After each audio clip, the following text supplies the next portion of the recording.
Allah just wants you to come as you are. Like, come to the mat broken. You don't need to come as a finished product. You don't need to look the perfect Muslim. You don't need to be the perfect Muslim, if there even is such a thing. Like, come broken. Come like in tears. Come with all your problems.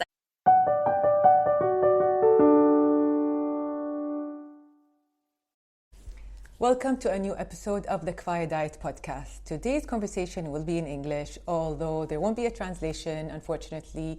I am planning to have an accompanying blog post in both English and Arabic that you can refer to.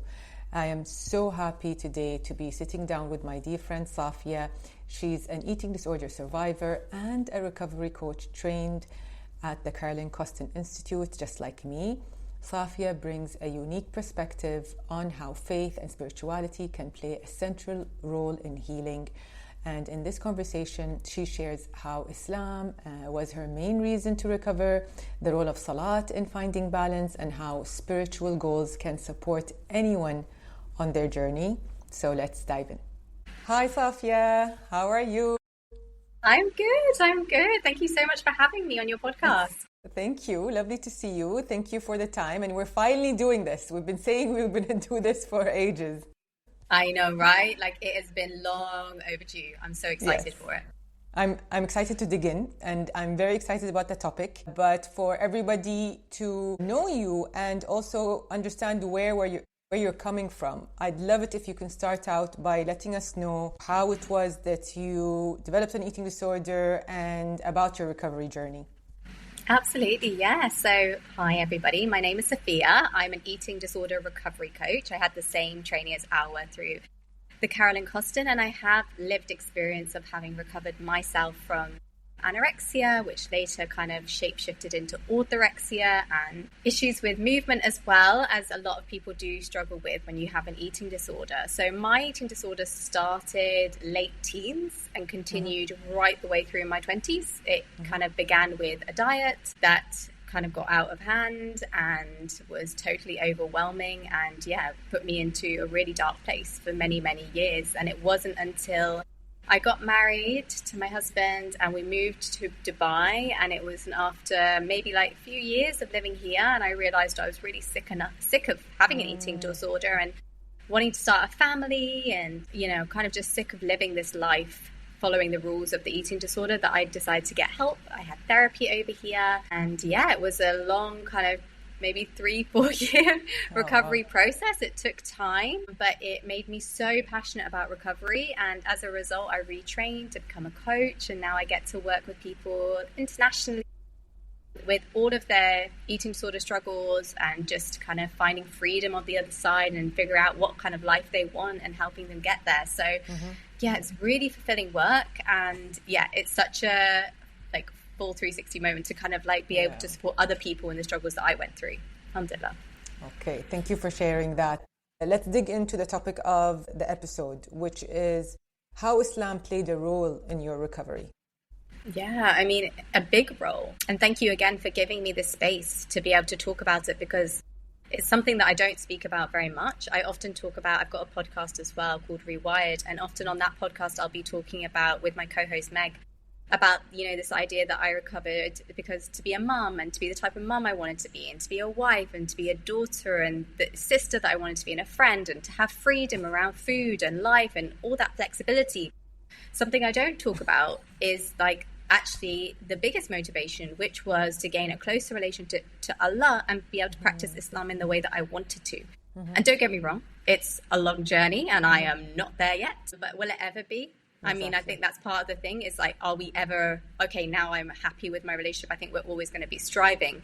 But one thing I knew for sure was actually that the eating disorder was a huge veil between me attaining that. There was no, maybe it doesn't make a difference. Maybe having an eating disorder helps. No, it always was a veil. It always stopped me from being the type of Muslim and that relationship that I wanted with Allah subhanahu wa ta'ala. So on a practical level, that meant I couldn't join in with Ramadan, with fasting. I struggled to fit my eating disorder routine into prayer times.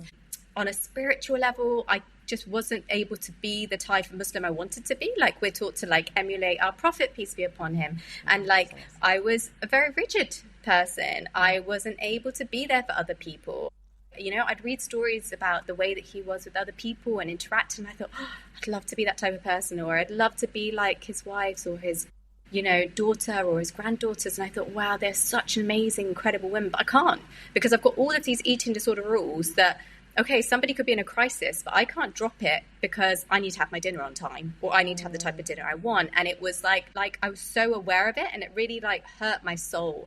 But it wasn't that I was unaware of what was going on. I really did know, and it really was just kind of added to the shame and the feelings of unhappiness. But like, I guess that was like a gift in a way, because it kind of propelled me to like want recovery more. It was even more of a recovery. Like, I wanted to be the type of person, I wanted to be the type of Muslim, or at least get rid of that one veil so that I can start working on the many other veils that we have, Wow. Wow. That makes sense. If we put that into practical terms, like if you had that as a vision that you wanted to accomplish, can you like expand on like specific steps that you started to take, something that's a bit tangible? Absolutely. I mean, I think as you recover and your brain is literally rewiring and you are actually nourishing your brain, so much of it becomes easier anyway. Like, it's very difficult to connect spiritually and be the type of person you want to be when you are underweight, undernourished, still keeping to all these rules. So a big part of it was just ED recovery, was like challenging the rules, gaining weight, like having more freedom, having more flexibility. That translated into my life. That flexibility with my food translated into flexibility in my life, to be able to be flexible with other people and be the type of person I wanted to be. So that was kind of one thing. And then I guess like in tangible terms, it was like learning more about Islam and the beauty of it. And like, it's not like a harsh religion that some of us are brought up to kind of understand Islam to be. It's so beautiful, and just kind of seeing the wisdom of every single practice that we have. And it's so interesting because as you recover, there is so much wisdom from Islam that is used by practitioners in recovery, because obviously everybody has that fitra, that natural fitra. And so sometimes practitioners will say something from their natural fitra, I feel, and it's like, oh gosh, do you know this wasn't Islam? Like, I always want to say that. I'm like, did you know? So I think starting to see those connections really helped as well, and starting to see like, okay, if you're not ready to like change everything all at once, like don't have that all or nothing thinking of the eating disorder when you're applying it to Islam, because you're never going to be all in. Like, you're never the Prophet, peace be upon him. You're never going to be everything. So start small, like start with some dhikr, if that helps you. Like I used to really struggle getting to sleep, for instance, when I had my eating disorder. So I'd say subhanallah over and over and over until I'd fall asleep. And even now that helps me. So like starting small with little practices, and then reading a lot and spiritually connecting and seeing how that spiritual connection to Islam can actually heal so many of like the wounds. And there's some amazing people who've done some great work. Like Yasmin Walker-Head has written a fantastic book called Reclaim Your Heart. Halwa has written Secrets of Divine Love. There's so many fantastic books that if you read them, they're about Islam, but you could apply them to your recovery with an eating disorder too. So do you remember anything you've read in those books, for example, that affected you, or any specific verses from the Quran, or any practices that got you to feel like, made recovery, let's say, progress in a different way or a faster way? Absolutely. I think Yasmin Moorhead's work about Reclaim Your Heart was really powerful to me. Understanding this idea that all of us have like mental idols, like people, when we talk about like idol worship, we imagine like, oh, people have got this kind of like literally wooden idol. But actually, every single one of us has mental idols. And that's not to like shame us or make us feel bad, but it's about like actually becoming aware of them and thinking like, right, I've got this one in my life. Like, how can I bring it down so that I can gain closeness to Allah? Because when I have it, like, I'm never going to be close to Allah. So for me, that was like how my body looked. It was the food rules. It was like my routines, my eating disorder routines, all of those things. Like, those were all mental idols. And she was talking about reclaiming your heart. So don't give your heart to all these things. Like, actually bring your heart back and center it only in Allah, because that's the only place. We look to all of these things for safety, but the only place you can truly find safety is with Allah. Like, you can't find it in any other place. Like, all the other things are fleeting. Like, I was trading the quick wins of an eating disorder for like enduring safety, love with Allah, And so actually, like, that is the only place you can find peace. So that was one. And A Halwa, Secrets of Divine Love. Oh my gosh, such an amazing book. It makes you see the beauty and the love of Islam. And like, it just is just so heartwarming. It's just so like, so spiritual, makes you see. And like, there's a beautiful chapter on Salah, like the deep wisdom behind it, what the different positions mean, what the wordings mean, like every single pillar has gone through and what is the deeper meaning. And it just makes you love the faith more. And it makes you, you know, when you have an eating disorder, your identity is very like connected to the eating disorder. Like I am somebody who's anorexic. I'm like an anorexic person. That is my identity. I don't know who I am without it. But then you start to identify with like, no, actually I'm Muslim. And like, what does it mean to be Muslim? And this beautiful religion. And a lot of people struggle with recovery is this idea of like, who am I on the other side? Like, who am I after I recover? I don't know. Is there this big gaping space? And I feel like Islam kind of gives you the blueprint for that of like, you don't worry, like, because you don't know what job you have or what relationship you might have or what friendships or hobbies. But at the end of the day, those are just things. Like, actually, the thing that is tethering you is like your relationship to Allah. So as long as you know that through this struggle, you're going to get closer to Allah, you know it's going to be positive outcome, whatever, you know? So yeah, those two, I mean, there's so many spiritual gems of Islam. There are lots of books that were really powerful for my recovery. And it's lovely that you would read these books, and because you're working on the recovery, you can sort of see, okay, there's, let's say, a concept in recovery, or there's like a step that you need to take, and there's something similar that has maybe even a deeper meaning that is also there in Islam. Exactly. And it sort of makes it even more natural that you take that path, let's say. So I love how you mentioned those books, because I'm now excited to read them and learn so much, because you also hear about when someone has an eating disorder or if someone has an addiction, you know, they talk in general terms of like there's a hole that they're filling with this addiction or with this disorder, and nothing will ever fill that hole other than faith. Absolutely. And spirituality. Yeah. So do you feel like it was, you know, because you mentioned identity. So is it that you sort of, I guess it's your healthy self in the end, as we say. Yeah, absolutely. I completely agree. Yeah, there's like that hole. And I guess if people haven't got Islam, maybe people will say that space is filled with their values. That's what I feel like people, you know, and then I think that is what Islam is to us. It's like we are given those values. And so rather than figuring out rather than like looking through a list and being like, oh yeah, I think that aligns with me, and I think that value is me, and that value is me. We're like, oh, here are the values. And it's like, thank you. Exactly. Because and they are really helpful, and some of them are stronger to us, some of them are easier for us to connect to than others, but like it's so nice to not think, right, I've got to figure that bit out. That's the next, you know, that's quite overwhelming and scary. I quite like staying safe actually and not knowing. So I completely agree. It was like a hole that nothing else would ever fill. And look, I'm a mother of 3 children. I adore my children, they're my life, but there is a space for Allah that like nothing in the world can ever fill for me. 100%. So I completely agree with you. All the things that you read, and like when you're recovering, the mantras, all of those things, we have so many mantras. 100%, exactly. So, you know, there's so many, you know, with hardship comes ease, you know, and that means like, you know, not that hardship comes, then ease comes later. No, at the same time as your hardship is ease. So what was my ease at the same time as I was recovering? I had therapy, I had a therapist, I had help, I had a husband who supported me. All of these things, like we have things coming at the same time. So there are so many powerful ones, aren't there? I love how you mentioned values, because when you were mentioning the Prophet ﷺ, you were thinking, you know, I want to be like him. I want to, but the eating disorder was stopping you from being like him.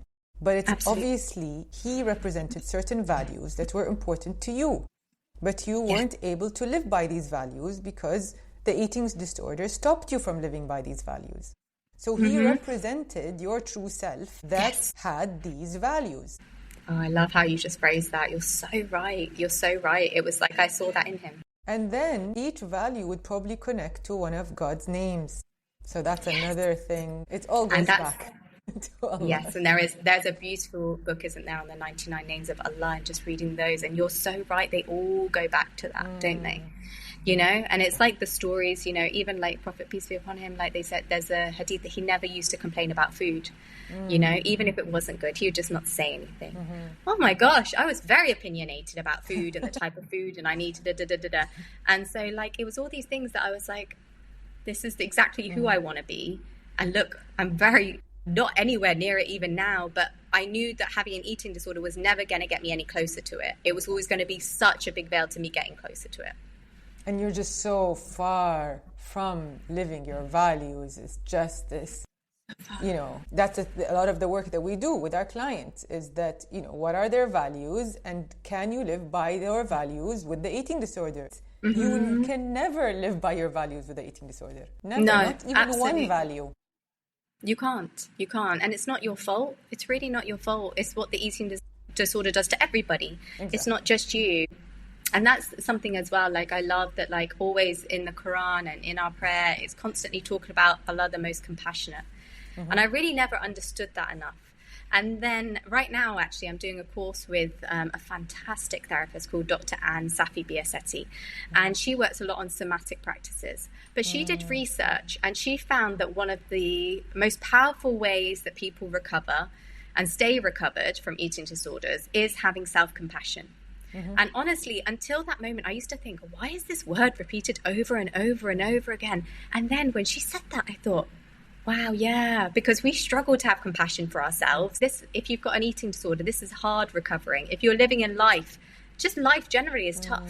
So coming from this place of like, Allah is most compassionate and he wants you to not put too much shame on yourself, just actually like, remember this is hard and there's somebody who recognizes how hard it is. So there's so many like little gems all over the place. And it's just about trying to reflect upon those and see like how they connect to you and how they can help you along in your journey. And Salat is a reminder of that 5 times every day. Every day. Yeah, exactly. And yeah, I mean, Salah has been very powerful. And when we were talking about maybe like what to focus on this podcast, honestly, it could be like many books could be written on eating disorders in Islam, because almost every single principle of Islam would help with an eating disorder. Honestly, everyone. But Salah, I feel, is very special.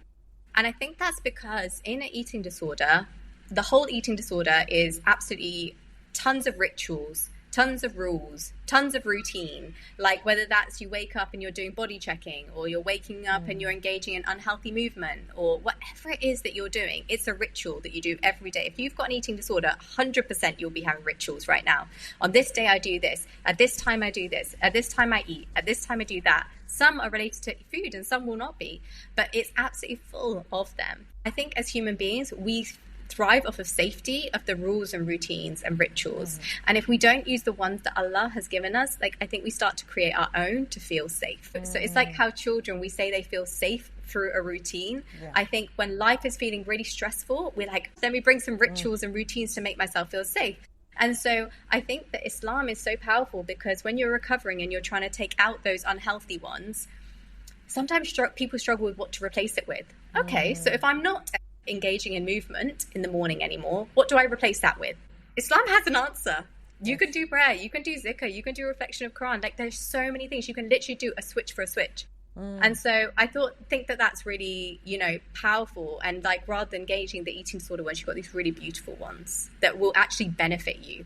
And I think that something that I really noticed is that whatever your rituals are, they will be what will reinforce whatever you're circumambulating around, whatever you're going around. So like with the eating disorder ones, the more you do the eating disorder rules, the more you are strengthening those neural pathways in your brain, but like center yourself towards the eating disorder or diet culture or whatever it is. And whereas if you're doing rituals instead that Allah has given you, you are strengthening your connection with Allah. And I used to think like, what is this? Like, my prayer has not always been very good, to be honest. And I used to be really like inquisitive around it. Like, why did Allah prescribe it? Why did he make us do it 5 times a day? Why is it so similar things over and over? And then I realized like, oh, we need that. Like we need that constant reminder. If you look at mantras that people use with eating disorders, they're the same ones over and over and over again. Opposite actions, like repeat. And to do that, like we are naturally very forgetful. So we need those like constant reminders through the day of like, this is why we're here, this is our purpose, this is what we want to center towards. Like, don't center towards those like other things. Like, your purpose in this world is not to be as thin as possible. Your purpose in the world is not to feel safe through food and movement. It's not to look a certain way. Your purpose is so much greater than that. Allah put you on this earth for like such a beautiful reason, and when we are distracted by those things, you'll never find it. And I think that those rituals are so powerful to helping you recover. You don't need to find new ones. They're literally given to you, you know? Yes, and especially if you are doing it consciously with the intention, you know? Absolutely. Oh, yes, absolutely. And I think that's something that is maybe why I struggled with Salah in the past, because I struggled to do anything without intention. I struggle to do anything unless I'm like really present with it and I see the meaning of it and why I'm doing it and that sort of thing.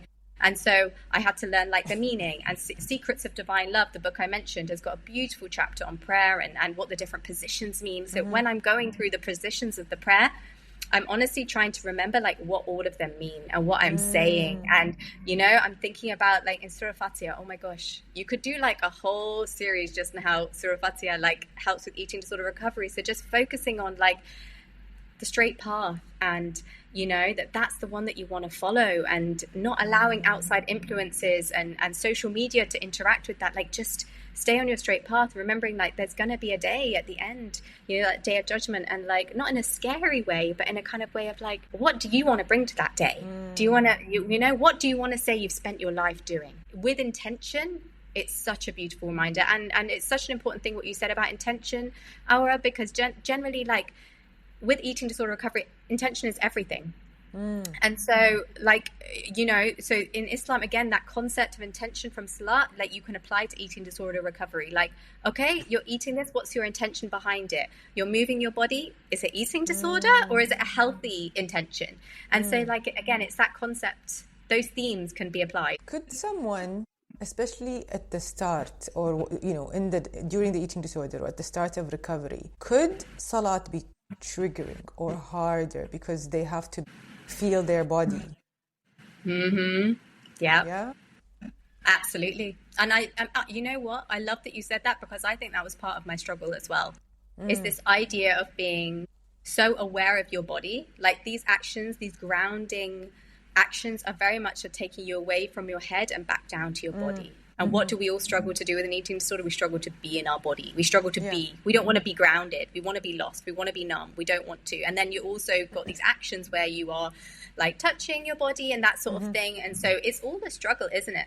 And I agree with you. So trying to move away from that and focus your thoughts on something else, like, you know, what those actions actually mean. And actually, like, the most powerful one for me is sajda, because when you're putting your head to the ground, that is so symbolic.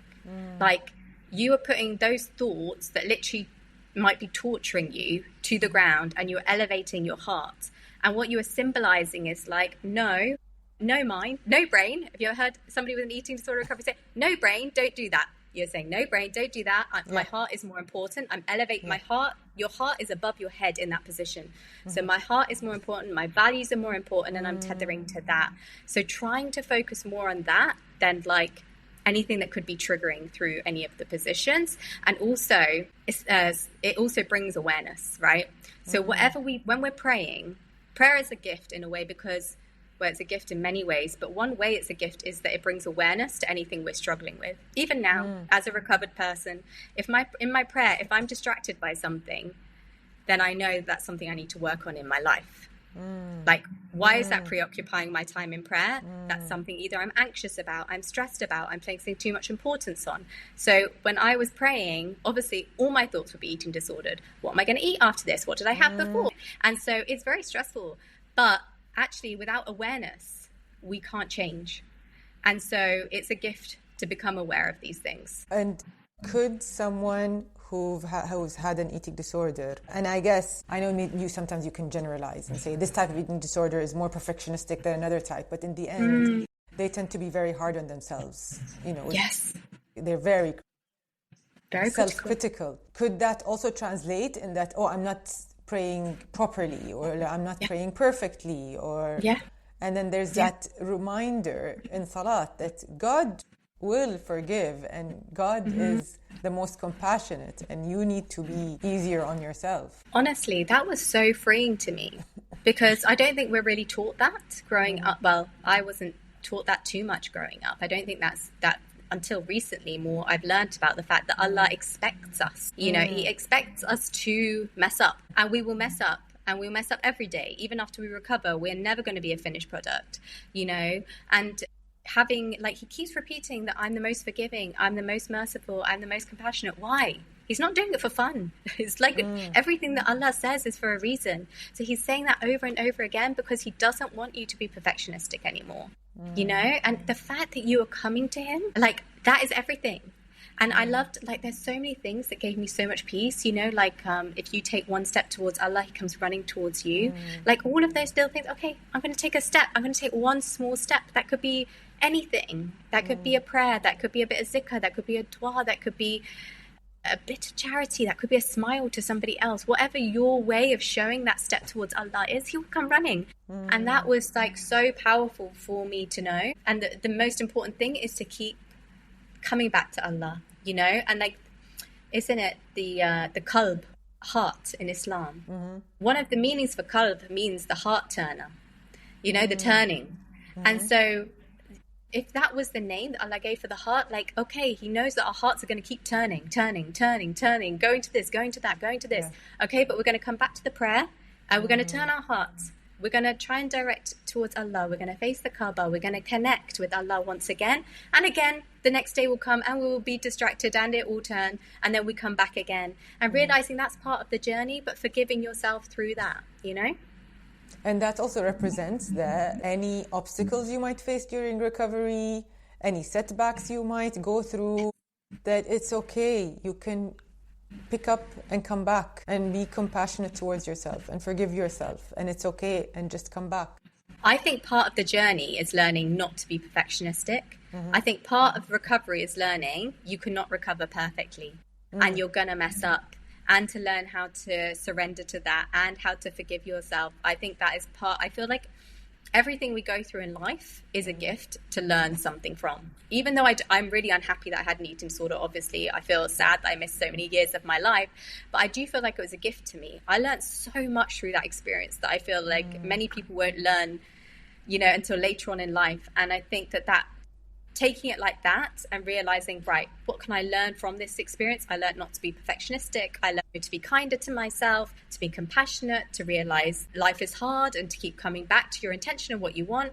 There are so many things. So I think you're absolutely right for saying that. And how does this play a part in body image acceptance, like specifically body image acceptance? I mean, massively, right? I mean, even the way we dress for prayer, you know, we dress for prayer in a way that is just so... I used to wonder, like, why do we as women have to dress in that way? And I'm sure there is so much wisdom that I have no idea for, and maybe many, many reasons. But one thing I may be connected to was this idea that Allah doesn't care about what this part of our body looks like or that part of our body looks like. He just wants us to come as we are. Like, it's almost like when I put on that prayer outfit, like, I just go back to my soul and just being me, like, less conscious of like everything, all the parts of my body.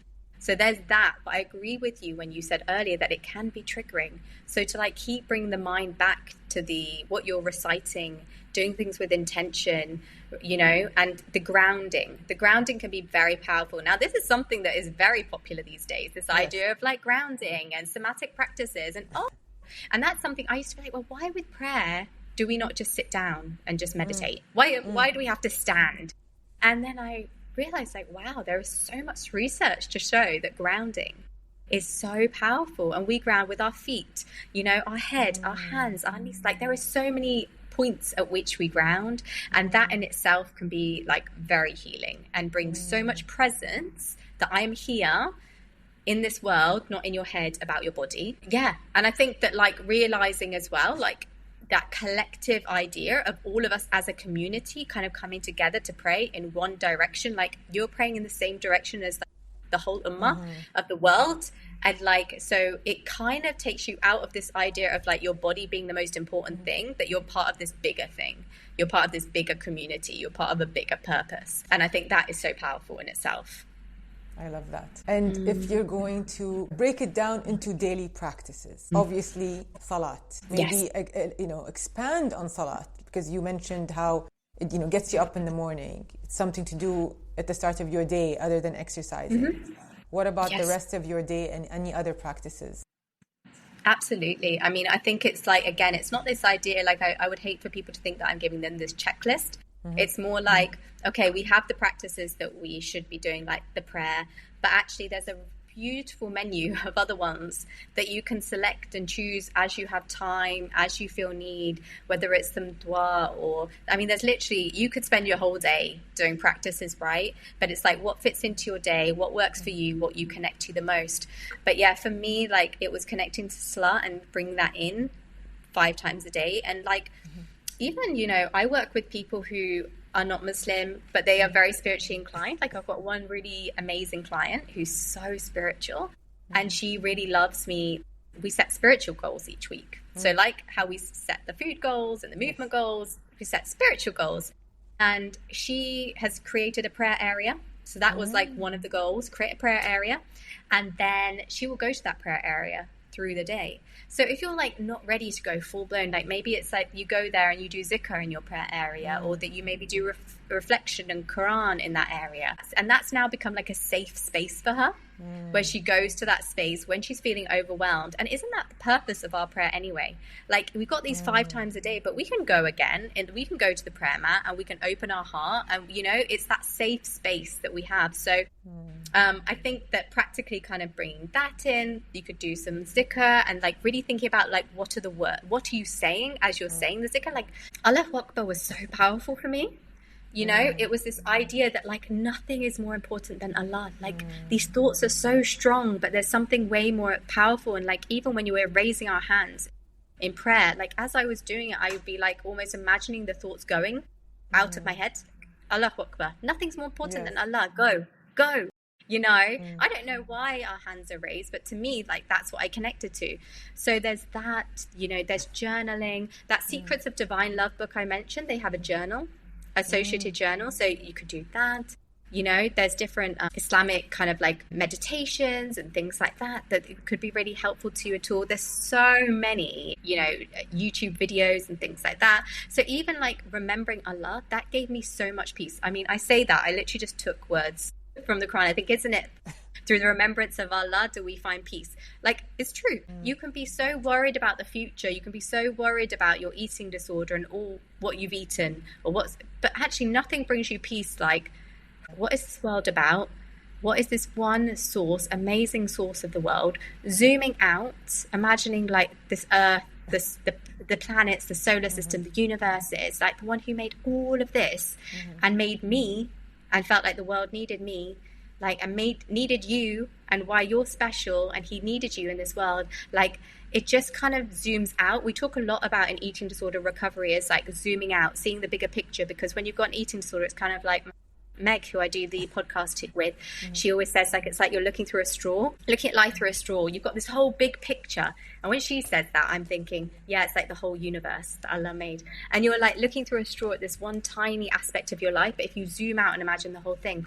So I think like all of these practices you can bring in. You can do journaling around, you can do reflection around, like every day just do one little journal, one little reflection, maybe listen to a podcast for 10 minutes, do a bit of journaling around it. I think through contemplation, you can gain so much.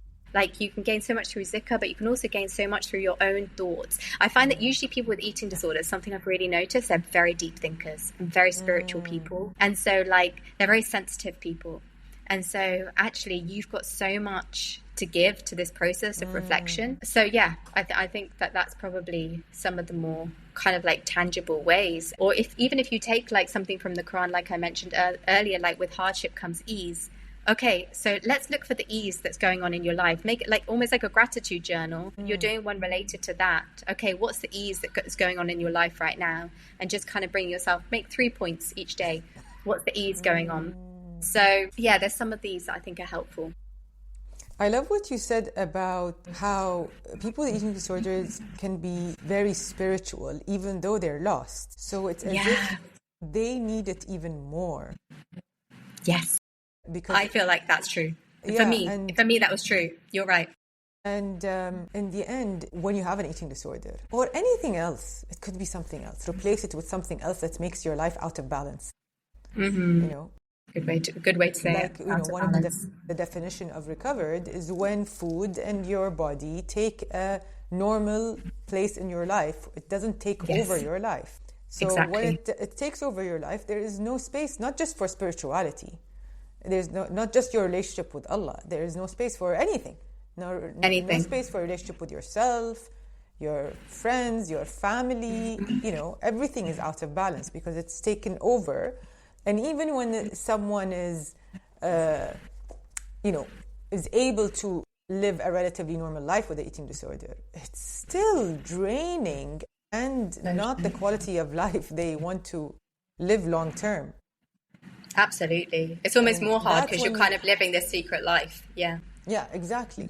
So, and like you were saying, like the bigger picture, when you zoom out and then you can literally see that this preoccupation with what I eat and how I look and what I weigh and what other people think and what other people eat and also you end up even focusing on how other people look.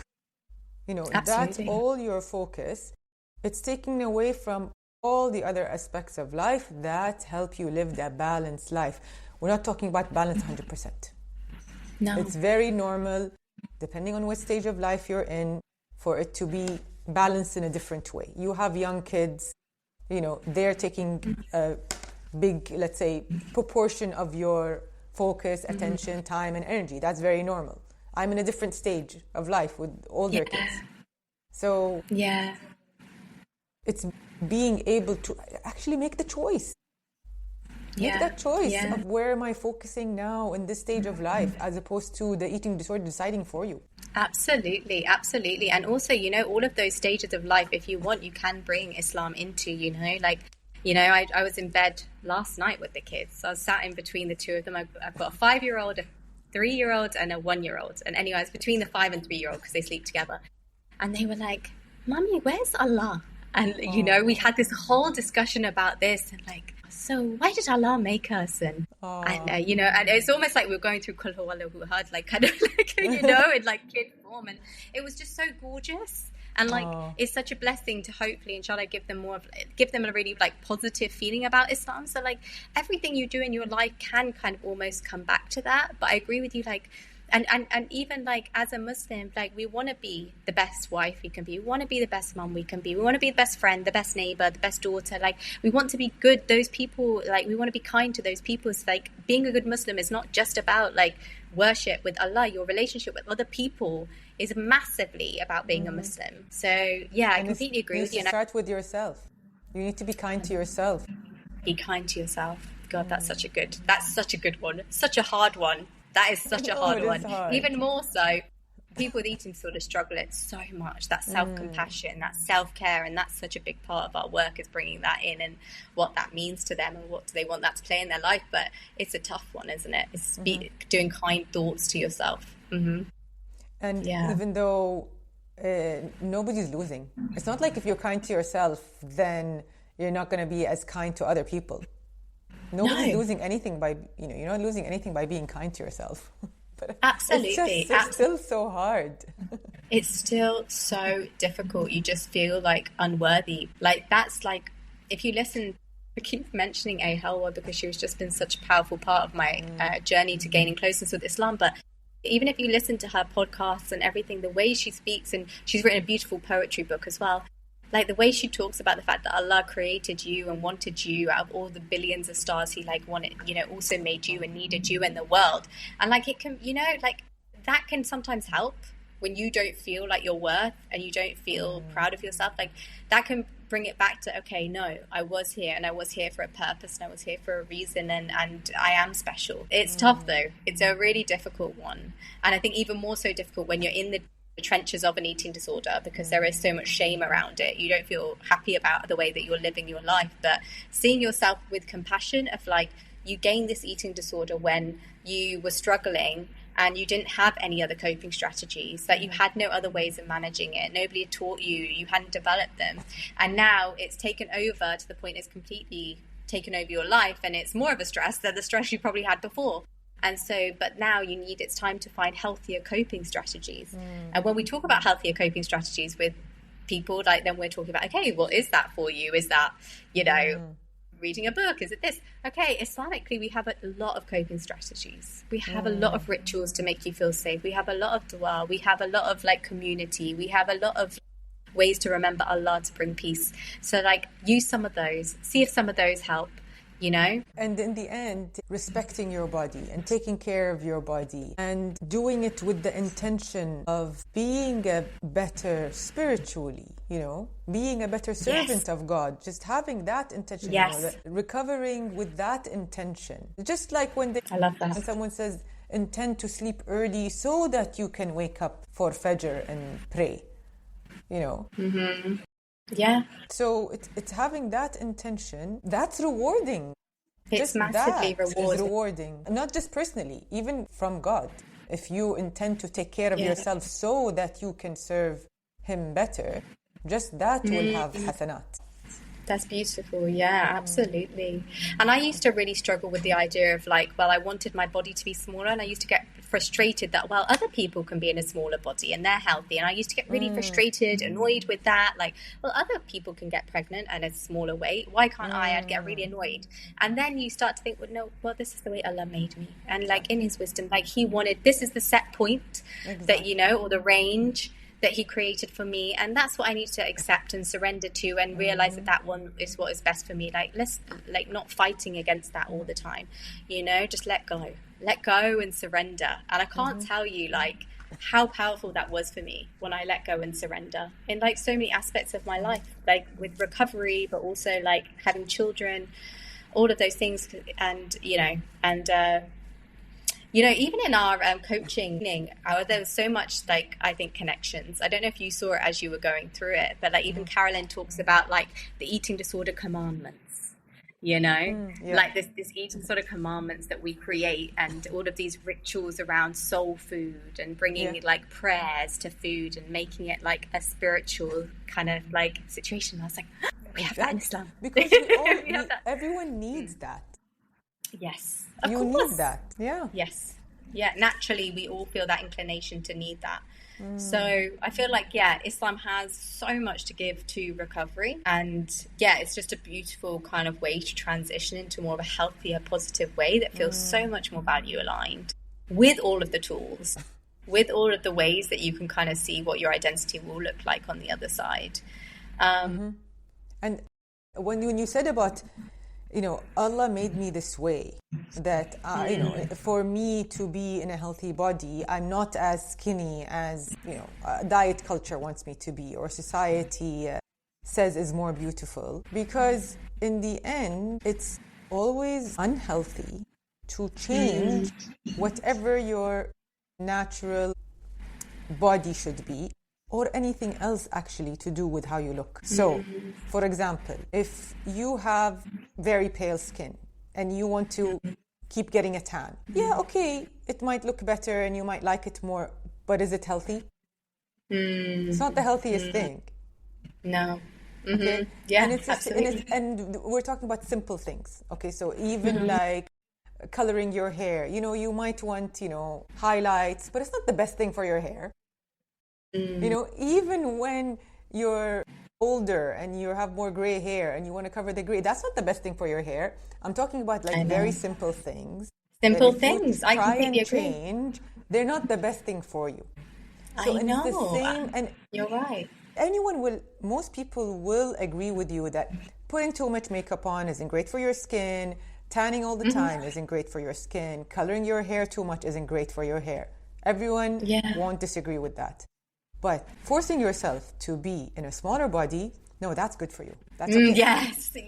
Wow. Yeah. Such a good. You know what I mean? It's so ironic. Like everything else, and in the end, it's a personal choice. If working out all the time or putting makeup on or whatever is something that you can do without it taking away from a good quality of life, then fine, do it.